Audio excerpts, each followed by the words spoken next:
Ranking things that annoy me as a person who gets annoyed very easily. No toilet paper, yes. I scream at my brother to bring it up to me because it's really annoying, even though like sometimes I don't change the toilet paper. A speeding ticket, I mean that's very annoying, but like it's my fault, so 5. Slow internet?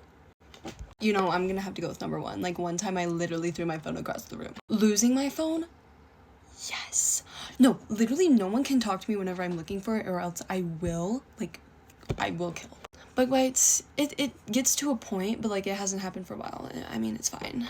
Cash only, it depends if like I don't have any cash on me and I have to pay, but I don't have it.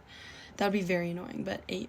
Wet socks, yes. Any type of wet clothing, it's just annoying. Spilling on yourself, yes. Ruins my day. Tangled earbuds, I don't have to deal with that because I have AirPods, so I'm just really cool. So I'm gonna have to go 10.